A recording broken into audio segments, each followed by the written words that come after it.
अगर आजाद उड़ना चाहते हो ना तो एक बाज की तरह बनना, वही बाज जो बादलों को छाती चीर कर उससे भी ऊपर उड़ता है। दोस्तों आज मैं आपको बाज की 6 एटीट्यूड रूल बताऊंगा जो अगर एक आम आदमी अपने जिंदगी में फॉलो करना शुरू कर दे तो किसी का बाप भी उसके सामने टिक नहीं पाएगा, छेड़ नहीं पाएगा, उसे रोक नहीं पाएगा। लेकिन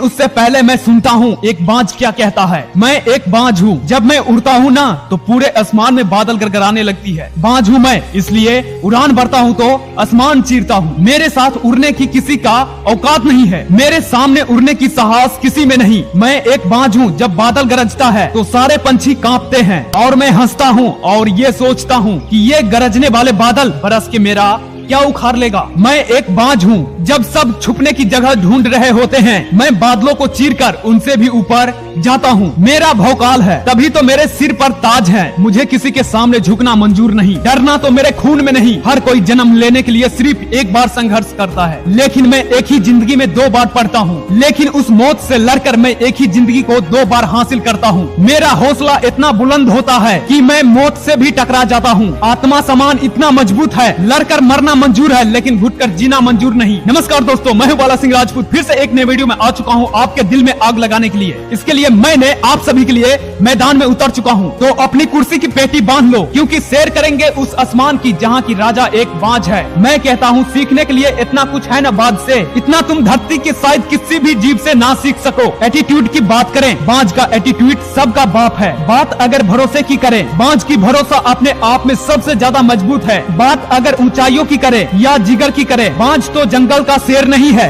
लेकिन अपने आसमान का काल है। वो काल जिसके उड़ने से दूसरे पंछी उसकी परछाई महसूस करके ऐसी जगह छुपते हैं जब तक वो चला नहीं जाए वो बाहर नहीं निकलते। खुले आसमान में एक ऐसा भौकाल होता है बाज का। दोस्तों आज की इस वीडियो में हम बताने वाला हूँ बाज की 3 एटीट्यूड रूल जो अगर एक आम आदमी अपने जिंदगी में फॉलो करना शुरू कर दे तो किसी का बाप भी उसके सामने टिक नहीं पाएगा, छेड़ नहीं पाएगा, उसे रोक नहीं पाएगा। एटीट्यूड रूल नंबर 1, एक फितरत होती है बाजों में, अपने जिगर पर पहुंचने के लिए उन्हें कितने भी चुनौतियों से टकराना क्यों ना पड़े वो टकरा जाते हैं। ऐसी फितरत जिस प्राणी में मिले, चाहे जिस भी इंसान में देखे, वो भी जिगर पर पहुंचे हैं। बाज भी उन्हीं में से एक होता है। वो चाहता है और उम्मीद रखता है कि उसका इलाका आसमान है। अगर खुली आसमान में सबसे ऊपर विराजमान होने का तो वो है बाज। जब तुम्हें क्लास में आना दूसरा या तीसरा आना पसंद ही नहीं होगा, चिढ़ होगी तो तुम्हारे सिवाय कोई और टॉप कर ही नहीं पाएगा। लेकिन वो एक अंदर से एक फितरत होनी चाहिए कि साला उड़ना है तो सबसे ऊंचा उड़ना है, और यही फितरत एक बाज में होती है। रूल नंबर 2, कभी बाज को कौवे के झुंड में उड़ते देखा है? ये खास तमाशा उन लोगों पर है जो अकेले रहने पर डरते हैं, चाहे कोई साथ रहे या बाहर में जाए। तुम्हें अपना स्टैंडिंग मालूम होना चाहिए। बाज अकेला रहता है लेकिन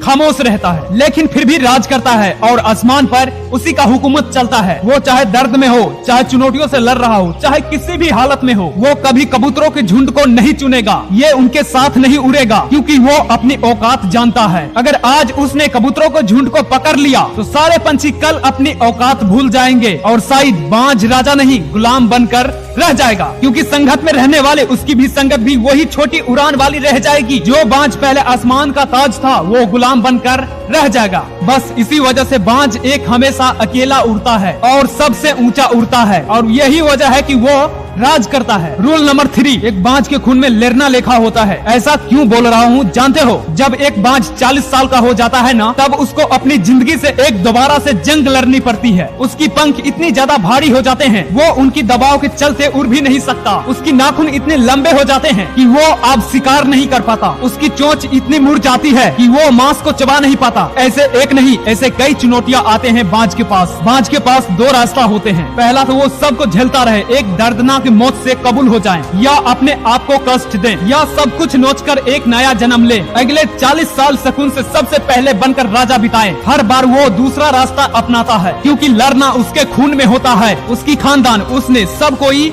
यही किया है और वो भी वही करता है। सबसे पहले चोंच से अपने सारी पंख उखाड़ लेता है जिससे बहुत खून निकलता है, और अपने नाखून को पत्थर पर मार मार के तोड़ लेता है जिससे और खून निकलता है। अपने वो हर अंग को नया करने के लिए कष्ट सहता है, लेकिन ये आसान नहीं होता। लेकिन 6 महीने के बाद नया नाखून नया पंख, नया चोंच मिलता है और वो अपनी जिंदगी दोबारा जीना शुरू कर देता है। इसलिए दोस्तों, लड़ने से कभी मत हारना। लड़ाई एक नई जिंदगी, किदरत और नया इज्जत देती है। तो चलिए वीडियो को एंड करता हूँ। मिलते हैं अगले वीडियो के साथ, तब तक के लिए सैनिकों